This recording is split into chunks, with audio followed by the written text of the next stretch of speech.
let's consider an example of a heat equation that includes a growth term. So we've got a diffusion growth equation.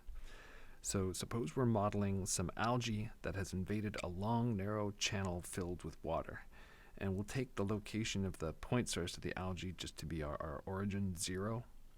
And so it's going to spread by diffusion, but it's also going to spread by the fact that it's just growing. So, okay, what does this look like?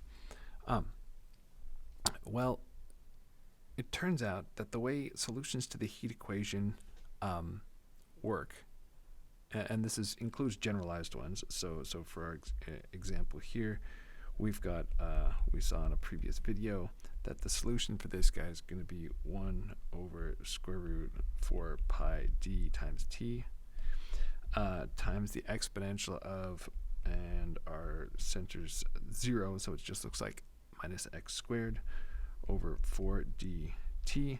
And then to account for the growth term, remember we multiplied this Green's function by e to the gamma t. So I'll just stick on that gamma t right here. For any positive value of t, the solution u is going to be strictly positive everywhere in the domain, instantly. So this is sort of a shortcoming of the model.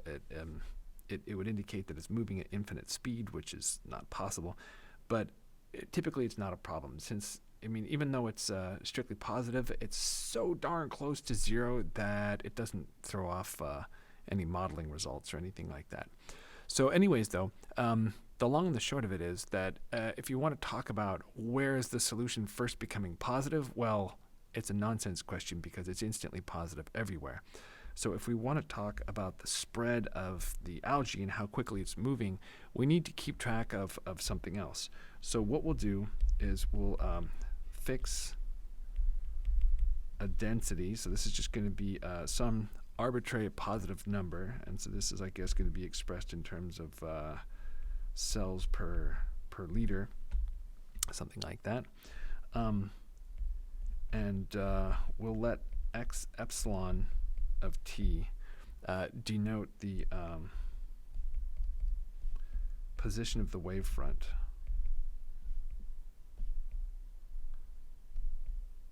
As defined by this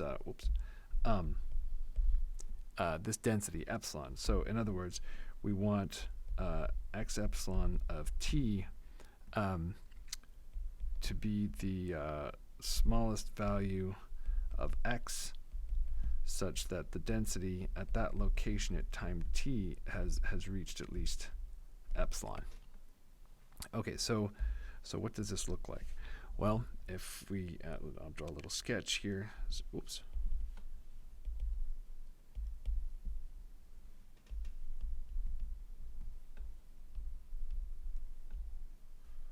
So let's draw a little sketch here. So I'll take the normal distribution at some time just slightly after 0. So it's going to be very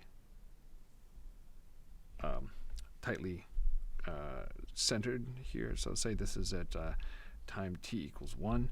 And I'll take my epsilon to be maybe this height right here. So this is epsilon.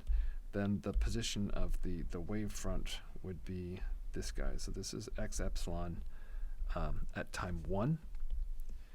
And then let's see what this would look like. I'll make another version over here for how things are behaving at time 2. So let's see. So now if I were just looking at the heat equation, then what would have happened is, as by some later time, things would have changed so that it looks like maybe, whoops, something kind of like that, where it would have been flattened and spread out quite a bit, right?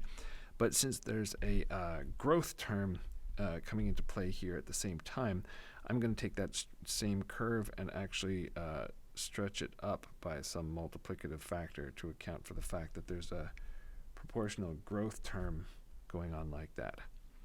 Okay, so, and then in that case we would see that the wavefront is over here. So that's x epsilon at time 2. Okay. So that's what the diffusion growth model wavefront is trying to capture. Okay. So let's see. So by our formula then for the fundamental solution, we have 1 over 4 pi dt e to the minus x squared over 4 dt. Oh, let me back up. That's not just any x here. That's going to be x epsilon t squared over 4 dt plus gamma t. This is going to be when this is first equal to epsilon, like so. So then let's see. So I can divide this term or multiply it over to the other side and take logarithms, and then that will leave me with minus x epsilon squared over 4 gt plus gamma t is equal to the log of epsilon times that factor that we multiplied across. Okay, so we've got this guy. And so let's see. So rearranging this just a little bit.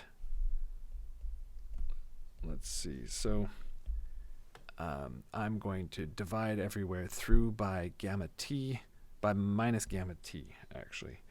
So what's that going to look like? So then we're going to have x epsilon t squared over, and then in the denominator we'll have 4d gamma t squared minus 1 is equal to minus log of epsilon 4 pi dt.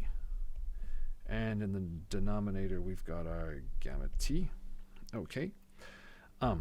And so then I'm going to take the limit as t gets large. And what we have is, okay, so on the left side, we're just going to have the limit as t goes to infinity of this expression that we had on the previous line. And then on the right side, we're going to get 0.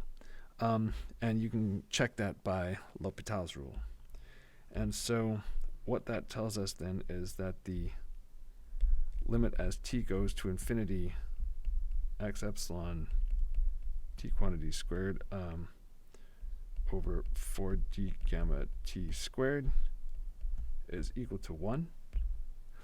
And so what that means is that